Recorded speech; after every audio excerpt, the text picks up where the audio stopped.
good, YouTube? A bunch of you let me know in the DMs that you want to see more of Nemesis adventures. So we are back with the continuation of Nemesis Reloaded.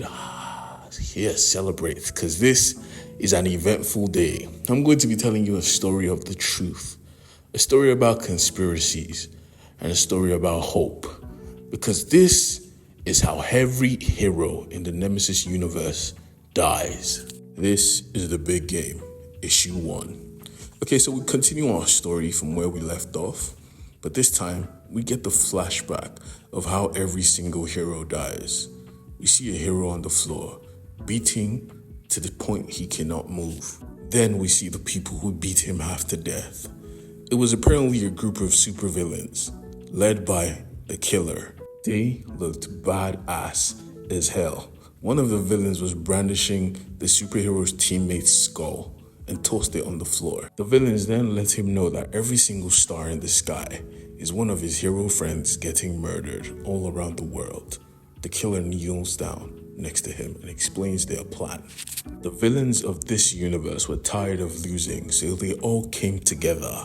No more fighting the hero solo. Every single hero had to face an army, and that is how every single hero was killed.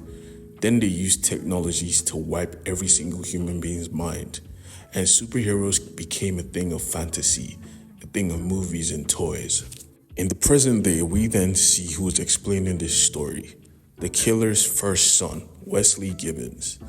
If you have watched the Wanted movies, this was him. I know, right? The Wanted universe is in Nemesis's universe, but that's not the end. There are more, trust me. Wesley Gibbons explains to Nemesis that he built Nemesis or created Nemesis to be the nemesis of everything that is good. Because right now, heroes are starting to research. Rich billionaire playboys, super scientists. Nemesis plants his dagger on the table and asks the simple question: who do you want me to kill? Wesley looks at him and smiles. We are going to kill every single person, right here, right now, while we still have the chance. This is when we see one of the heroes of the new age, a space adventurer who apparently had traveled to another planet to save it and came back, but nobody believed him on Earth. But eventually a spaceship came to pick him up, so he was proven right. He tells the little children that don't worry, eventually the truth will always come out. Somewhere again on this planet Earth, we see an excavation happening. A big, gigantic humanoid skull found buried beneath the ground. This is where we find the prodigy, the smartest mind in this universe. He is so intelligent, I don't want to even start mentioning his feats. If you want a separate video on him, let me know in the comments below. Please like and subscribe as well. Back to the story. Apparently, he was supposed to be coming in later, but he decided to come in early to see this new site.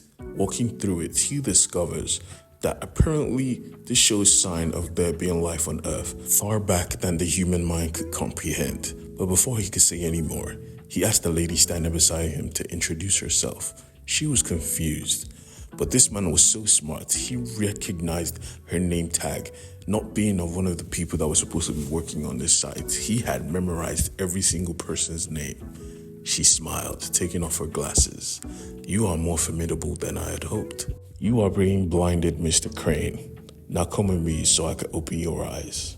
Somewhere else in Seoul on planet Earth, we see the hero organization, the Ambassadors, trying to save some people who got in a train accident, sending one of their agents called Pakistan. The Ambassadors are basically a hero group that picks up a single individual from every country and endows them with powers.